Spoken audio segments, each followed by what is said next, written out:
Hello everyone, कैसे हैं आप लोग। चलिए शुरू करते हैं ई क्लासेस। स्टूडेंट्स, आज आपका साइंस में एनसीईआरटी बुक साइंस में पार्ट फिजिक्स, यानी इसमें physics, chemistry, bio 3 major top parts में डिवाइड किया गया है, जो एक सब्जेक्ट ही है। तो फिजिक्स में हम फर्स्ट चैप्टर, यानी कि अगर एनसीईआरटी की बुक में देखें तो चैप्टर नंबर 8, और इसका टॉपिक है मोशन। तो हम मोशन के बारे में स्टडी करेंगे। और जैसा कि ऑलरेडी आप क्लास 8th स्टैंडर्ड तक साइंस पढ़े हो, लेकिन ध्यान देना, यहाँ पे कुछ ऐसी फिजिकल क्वांटिटीज, फिजिकल टर्मिनोलॉजी आएंगी जो आप पहले से डिफरेंट समझ में आएगा। ध्यान से देखना, अच्छे से समझना, बार बार वीडियो देखना, आपको जरूर समझ में आएगा। तो चलिए शुरू करते हैं। इस चैप्टर में हम जो मोशन पढ़ेंगे, तो मोशन के बारे में हम क्या समझ सकते हैं अभी तक। अगर मोशन नहीं जानते तो मूवमेंट समझ लो, मूव। आप क्या देख रहे हो अपने एवरीडे लाइफ में कि कहीं पे कोई भी चीजें या तो वो रेस्ट में है, रेस्ट मतलब रुका हुआ, रखा हुआ, एक स्थान पे रखा हुआ, या तो फिर वो मोशन में है। मोशन मतलब चलता फिरता। फॉर एग्जाम्पल, कहीं आप गाड़ियों को देखोगे तो रुकी हुई है, कहीं आप गाड़ियों को देखोगे चलती रहेंगी। फैन कभी स्टेशनरी है, स्टेशनरी मतलब रुका हुआ, बहुत सारे टर्मिनोलॉजी इसमें आएंगे। स्टेशनरी या रेस्ट पोजीशन मतलब रुका हुआ, स्थिर। तो कभी फैन रुका हुआ है, कभी ऑन करेंगे तो चलता रहेगा। बर्ड्स को देखो, बर्ड्स फ्लाई करती रहती है। फिश देखो, स्विम, तैरती रहती है। ब्लड अपनी बॉडी में आर्टरी और वेन के अंदर हमेशा फ्लो करता रहता है। ये हमें क्या दिखा रहा है कि बहुत सारी चीजें या तो स्टेशनरी है, यानी रुकी हुई है, स्थिर है, रेस्ट है, या फिर चल रही हैं कंटिन्यू, या रुकती हैं फिर चलती हैं। ये जो मूवमेंट हम देख रहे हैं ना, तो एक्चुअली यही मोशन है।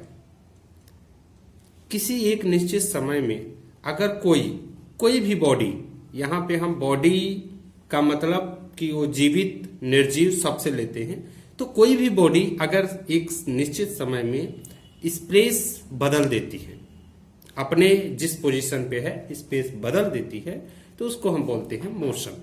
मतलब कि वो अपना स्थान बदला। ठीक, तो ये होता है मोशन। चलिए कुछ और जानते हैं मोशन के बारे में। अपने एवरीडे लाइफ में न जाने कितने एग्जांपल्स हम देखते हैं। जैसे सनराइज देखिए, सनराइज होगा, उसके बाद सनसेट होगा। मूवमेंट ऑफ लीव्स मतलब पत्तियों का जो मूवमेंट होता है, ये देखिए। ये मतलब क्या होता है, कोई भी पोजीशन चेंज विथ टाइम, मतलब किसी की भी जो पोजीशन है मेन, वो समय के अकॉर्डिंग बदलती रहे, उसको हम बोलते हैं मोशन। स्थान बदले, स्पेस बदले, टाइम के अकॉर्डिंग बदले। और क्या आप समझ सकते हैं, आप अगर एक एग्जाम्पल देखें अपने एवरीडे लाइफ में ही, कि आप अगर गाड़ी में बैठे हैं, गाड़ी चल रही है, मूव कर रही है, तो आप देखेंगे कि सामने वाला अगर कोई भी चीज है तो वो रेस्ट होगा, मतलब रखा है तो रेस्ट ही होगा। आप जा रहे हैं तो वो रेस्ट समझ में आएगा, या आप बैठे रहेंगे तो वो मूव करता रहेगा, ऐसा आपको दिखेगा। ये पैसेंजर और बाहर आउटडोर में जो भी चीजें रखी हुई हैं वहां देखें। हम मोशन में क्या देखते हैं, या तो कोई स्ट्रेट लाइन में चल रहा है, या तो कोई सर्कुलर पथ में है, या कोई रोटेट कर रहा है। मतलब मोशन भी सीधे हो सकता है, सर्कुलर हो सकता है, रोटेशन हो सकता है, कुछ भी। इससे तो यही क्लियर होता है कि मोशन जो किसी भी बॉडी का स्पेस बदले, दैट इज कॉल्ड मोशन। ठीक, change the position of any body. ठीक, तो डस्ट वगैरह भी, जो धूल वगैरह आती है, उसमें डस्ट देखो एक स्थान से दूसरे स्थान जाती रहती है ना। तो हम मोशन को और आगे डिस्क्राइब करते हैं। और आगे डिस्क्राइब करने के लिए एक और एग्जांपल लेते हैं। जैसे कि आपकी जो स्कूल है मान लीजिए रेलवे स्टेशन के पास आपका घर है, वहां से 2 किलोमीटर पे आपकी स्कूल है। तो वहां से अपने घर से यानी रेलवे स्टेशन के पास से आप घर स्कूल पर डे आते हैं, तो वहां से यहाँ की जो डिस्टेंस है, दूरी है, जो डिस्टेंस 2 किलोमीटर है। तो आप पर डे 2 किलोमीटर आना, 2 किलोमीटर जाना मोशन करते हैं, यानी मूवमेंट करते हैं, इस अपना डिस्टेंस कवर कर रहे हैं। तो जो ये डिस्टेंस कवर हो रहा है, यही तो मोशन है किसी भी बॉडी का। ठीक, चलिए हम कुछ और मोशन के बारे में पढ़ते हैं कि motion along a straight line. ठीक है, so students, motion along a straight line के पहले देखिए मैंने जो आपको यहाँ पे एग्जाम्पल के रूप में बताया है वही सारी चीजें हैं। सो आप बुक को अपने घर में अच्छी तरह से रीड करिएगा, और बिना रीड किए आपको समझ में नहीं आएगा। चलिए कुछ और आपको समझा देते हैं। देखिए, motion along a straight line में ये बता रहा है कि the simplest type of motion is the motion along a straight line. We shall first learn to describe this by an example. Consider the motion and example an object moving along a straight path. तो चलिए इसको हम example से ही direct समझ लेते हैं। यहाँ पे देखिए, ये एक position of an object on a straight line. Straight line की जो मोशन है सिंपलेस्ट टाइप की है, और हम अगर एज्यूम करें कि यहाँ पे जीरो वाले ओ वाले, यहाँ ऊपर ओ है और इसको जीरो मानेंगे, तो यहाँ पे कोई बॉडी है या कोई ऑब्जेक्ट है, यहां से यहां तक चलता है, तो वो कितना गया, ये किलोमीटर में है, तो जीरो से लेकर के ये 60 किलोमीटर गया।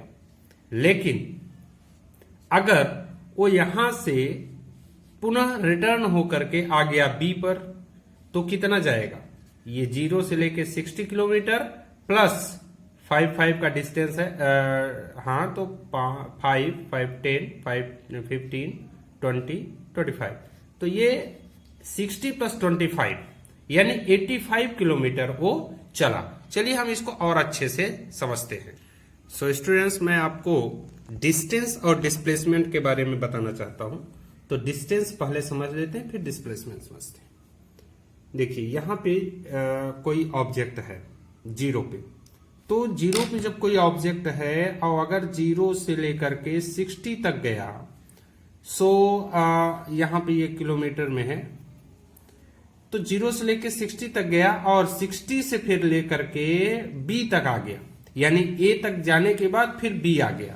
तो हम क्या देखेंगे कि ओ ए कितना, ये ओ है ऊपर वाला और ये ए है, तो ओ ए टोटल कितना हुआ, ओ ए है, ध्यान से देखना, 60 किलोमीटर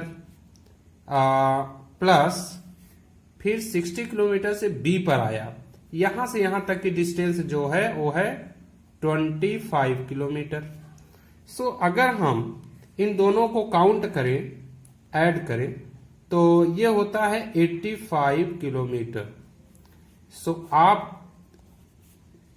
यहां से यहां तक और यहां से यहां तक जो आपने डिस्टेंस कवर किया, डिस्टेंस कवर्ड वो हुआ 85 किलोमीटर। सो इसको हम बोलेंगे डिस्टेंस, जैसा कि आप ऑलरेडी जानते हो। लेकिन ध्यान देना स्टूडेंट्स, जो डिस्प्लेसमेंट होता है वो थोड़ा सा अलग होता है। कैसे? एक्चुअली यहां पे जो हम देखो, ऐसे ये स्टार्टिंग, यहां ये स्टार्टिंग पॉइंट को हम बोलते हैं इनिशियल, और जहां पे कोई भी ऑब्जेक्ट पहुंच जाता है उसको बोलते हैं फाइनल। तो देखिए, अब ऑब्जेक्ट यहां से चल रहा है, कहां तक गया, 60 तक गया, 60 किलोमीटर ए तक, और ए से फिर से अभी कंटिन्यू में ही है, यहां आ गया बी तक।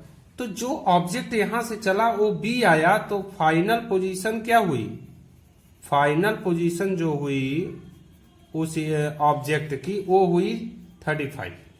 क्यों? क्योंकि देखिए इसका एक्चुअली क्या होता है कि the shortest distance measured from the initial to the final position of an object is known as the displacement. हम जो डिस्प्लेसमेंट के बारे में यहाँ पे ये बता रहे हैं, तो ये क्या होगा, शॉर्टेस्ट पोजीशन होगा। तो देखिए कैसे होगा।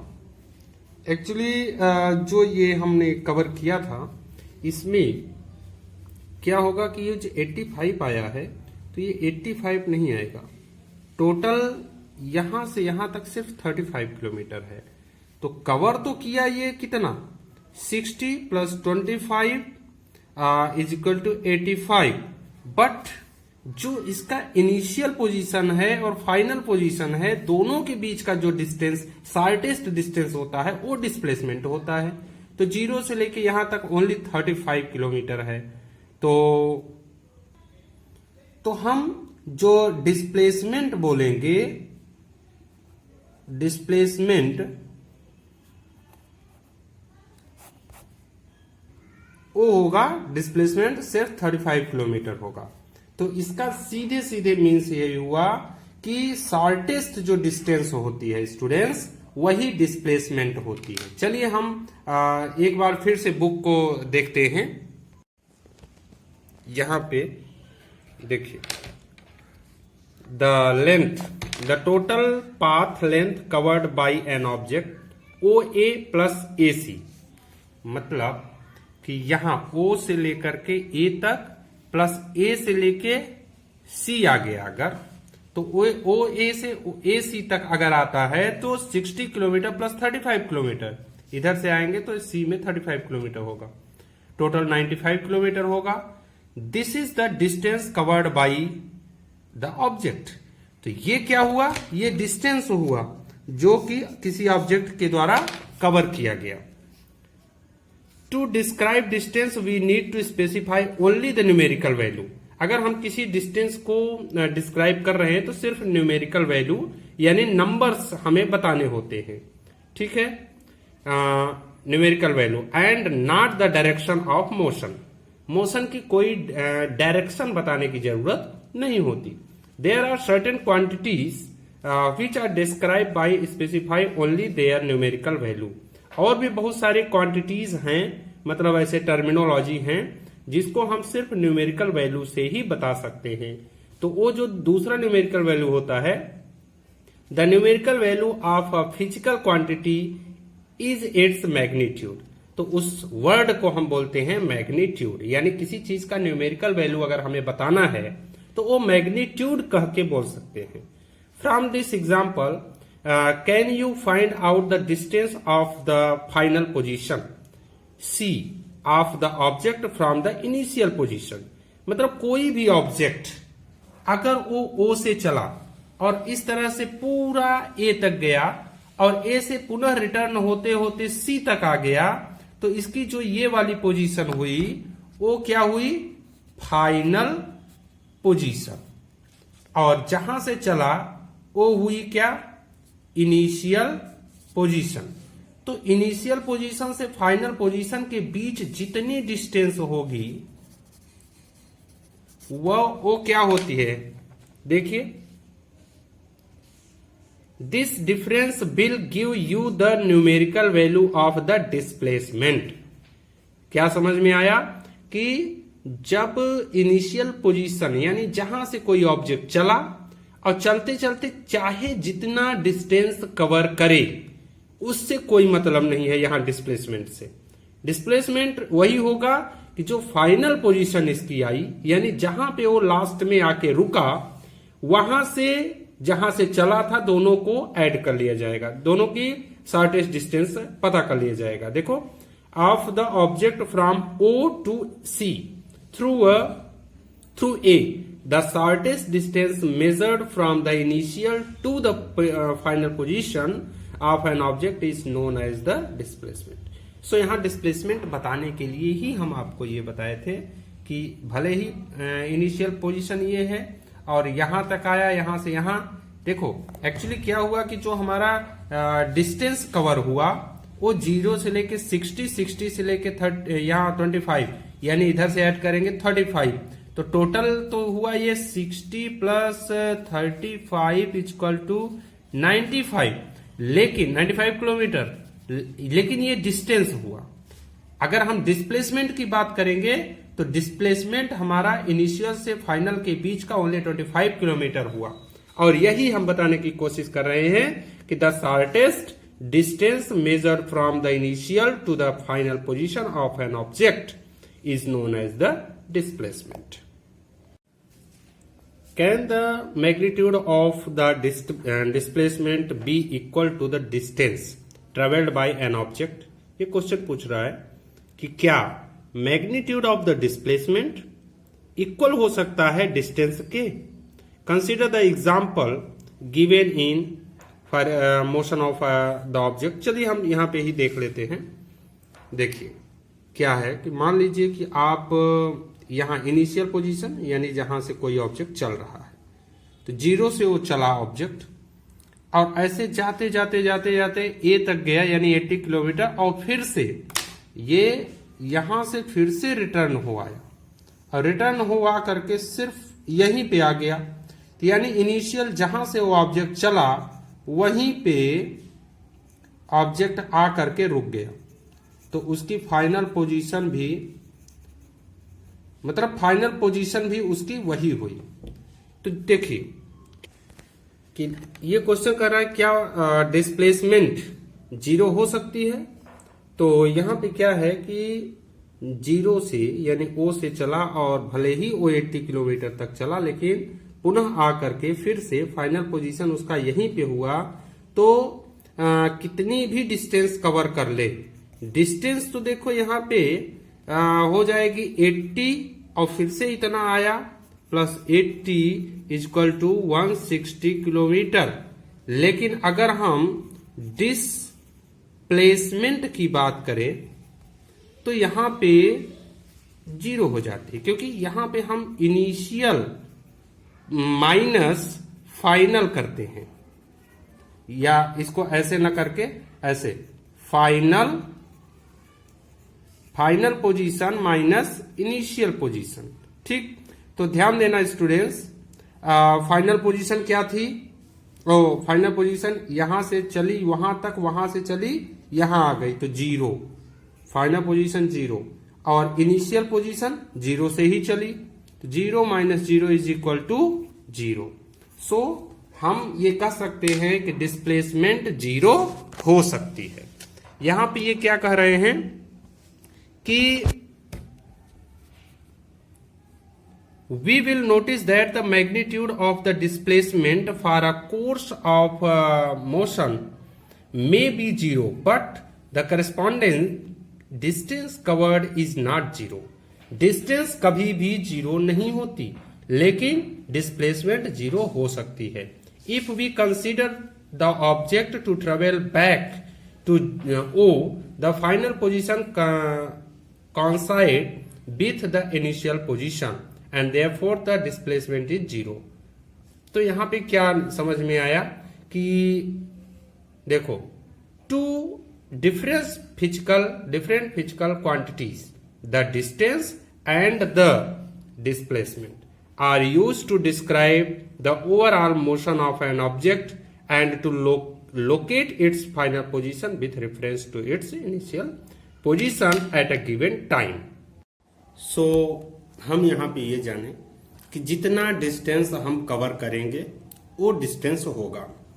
डिस्टेंस कभी भी 0 नहीं होता भाई. जब आप जहां से चलेंगे थोड़ा भी कवर किए तो कुछ न कुछ होगा, लेकिन डिस्प्लेसमेंट हमेशा जरूरी नहीं कि 0 हो, या ये जरूरी नहीं कि न्यूमेरिकल वैल्यू हो. क्योंकि अगर आप किसी सर्कल में चल रहे हैं, मान लीजिए एक पार्क है, पार्क के चारों तरफ चल रहे हैं, मेन गेट से स्टार्ट किया आपने और गेट के किनारे किनारे आप चारों तरफ गोलाकार स्ट्रक्चर में चलते रहे और फिर से मेन गेट के पास आ गए, तो क्या होगा? सिंपल 0. डिस्प्लेसमेंट 0 होगी. डिस्टेंस अगर वो 1 किलोमीटर की है तो 1 किलोमीटर होगी. इस तरह के आपके कुछ क्वेश्चंस हैं यहाँ पे, तो मैं आपको स्क्रीनशॉट दे दूंगा बुक की, तो उसको आप सॉल्व करिएगा अपने घर पे कि डिस्टेंस और डिस्प्लेसमेंट में क्या डिफरेंस है. इसके अलावा हम आगे बढ़ते हैं और मेरा नेक्स्ट टॉपिक होता है uniform motion and non uniform motion. देखिए स्ट्रेट मोशन में, स्ट्रेट मतलब सीधे चलना, ठीक, तो उसमें कुछ होते हैं यूनिफॉर्म मोशन, कुछ होते हैं नॉन यूनिफॉर्म मोशन। अभी आपको समझ में आएगा कि यूनिफॉर्म और नॉन यूनिफॉर्म क्या है। यूनिफॉर्म मोशन का मतलब एक निश्चित समय में, जैसे मान लीजिए कोई गाड़ी 5 मिनट चली, ठीक, 5 मिनट चली, उसकी स्पीड जो ओडोमीटर होती है कार में, गाड़ी में, बाइक में, तो स्पीड उसकी अगर 5 किलोमीटर पर आवर के हिसाब से, स्पीड मान लीजिए 40 की स्पीड वो पहले मिनट में गई, दूसरे मिनट में भी 40 की स्पीड गई, तीसरे मिनट में भी 40 की स्पीड, चौथे मिनट में भी 40 की स्पीड और 5वें मिनट में भी 40 की स्पीड गई। उसके स्पीड में कम नहीं हुआ ना ही ज्यादा हुआ, मतलब एक करेक्ट फिक्स स्पीड में अगर कोई कार चल रही है, कोई बॉडी चल रही है या कोई ऑब्जेक्ट चल रहा है और एक निश्चित समय में जाके पहुंचता है, उसको बोलते हैं हम यूनिफॉर्म मोशन। यानी कि अगर आपका घर से स्कूल की जो डिस्टेंस है 2 किलोमीटर की है और आप अपने घर से गाड़ी से स्टार्ट किए चलना और स्कूल आते आते आपकी गाड़ी की जो स्पीड है 40 की 40 किलोमीटर ही रही, स्कूल आने के बाद ही रुकी, उसको बोलेंगे यूनिफॉर्म मोशन। एकदम स्ट्रेट चलो और निश्चित टाइम में चलो, टाइम कम ज्यादा या स्पीड कम ज्यादा नहीं होना चाहिए, इसको बोलते हैं uniform motion. Non uniform motion में क्या होता है, एक्चुअली आजकल नॉन यूनिफॉर्म मोशन ही होती है, क्योंकि आप मार्केट में चले जाओ, कहीं थोड़ा सा स्पेस मिला आप 40 की स्पीड चला दिए, कहीं स्पेस बहुत हल्का मिला थोड़ा सा चल के फिर रुके, कहीं ज्यादा स्पेस मिला और आगे तेज चले। मतलब गाड़ी की जो स्पीड है कभी 60, कभी 40, कभी 30, कभी 40, फिर इस तरह से जो चल रही है उसको बोलते हैं नॉन यूनिफॉर्म मोशन। समझ में आ गया? बुक को भी रीड करिएगा। चलिए थोड़ा सा हम बुक को ही देख लेते हैं। यहाँ पे ये uniform motion and non uniform motion है, इसको यहाँ पे और अच्छे से डिस्क्राइब करना है। Look at the situation given, यहाँ पे नीचे दिखाया गया था, डिफरेंट ऑब्जेक्ट में take different amount of time to cover a given distance. क्या कह रहा है कि बहुत सारे अलग अलग डिफरेंट ऑब्जेक्ट जो होते हैं अलग अलग समय लेते हैं किसी भी डिस्टेंस को कवर करने के लिए। Some of them move fast and some move slowly, कुछ तेज चलते हैं कुछ स्लो चलते हैं। The rate at which object move can be different, जो भी ऑब्जेक्ट है उसका रेट डिफरेंट हो सकता है चलने का, मूव करने का। Also different object can move at the same rate, और ये भी हो सकता है कि किसी सेम रेट से ही कोई भी मूवमेंट करे object. So one of the way of measuring the rate of motion of an object is to find out the distance traveled by of an object in unit time. एक unit time में किसी भी object का चली गई दूरी जो होती है, चली गई डिस्टेंस जो होती है, उसी को हम स्पीड कहते हैं। This quantity is refer to as speed. So speed आपने क्या जाना कि एक यूनिट टाइम में जो भी डिस्टेंस ट्रेवल्ड किया गया किसी ऑब्जेक्ट का, उसको हम स्पीड कहेंगे। The SI unit of speed is metre per second. SI का फुल फॉर्म होता है इंटरनेशनल सिस्टम। देखो किसी भी चीज को बताने के लिए, समझाने के लिए एक यूनिट होती है, तो स्पीड की जो यूनिट होती है उसको बोलते हैं मीटर पर सेकेंड। दूसरी और कहीं क्या किसको कह सकते हैं, सेंटीमीटर पर सेकेंड। नेक्स्ट एक और कहा जा सकता है किलोमीटर पर सेकेंड पर आवर, किलोमीटर के साथ आवर लगता है। To specify the speed of an object we require only its magnitude.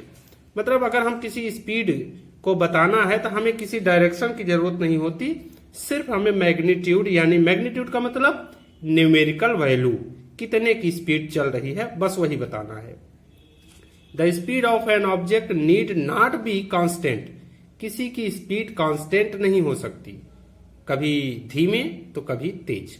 In most cases, ज्यादातर यही केसेस में, object will be in non uniform motion. तो ज्यादातर केसेस में क्या होता है, कोई भी ऑब्जेक्ट नॉन यूनिफॉर्म मोशन में ही चलता है। Therefore, we describe the rate of motion of such object in terms of their average speed. So हम उसकी स्पीड को एवरेज ही बना करके बताते हैं, किसी को बताते हैं अगर तो। The average speed of an object is obtained by dividing the total distance covered by the total time taken. That is, तो अगर हम किसी एवरेज स्पीड को बताएं तो average speed is equal to total distance travelled upon total time. If an object travelled a distance s हम distance को दिखाते हैं, मतलब रिप्रेजेंट करते हैं। इन टाइम को हम टी से रिप्रेजेंट करते हैं। देन इट्स स्पीड यानी वेलोसिटी वी से हम रिप्रेजेंट करते हैं। So v is equal to s upon t. अगर हमें किसी की v निकालनी है, v मतलब वेलोसिटी यानी कि स्पीड, तो स्पीड निकालनी है तो हमें अगर टाइम नीचे है, यस का मतलब होता है डिस्टेंस, तो टाइम और डिस्टेंस अगर हमें पता चल जाए तो हम निकाल देते हैं। चलिए let's understand this by an example. चलिए एक एग्जाम्पल के थ्रू हम समझते हैं।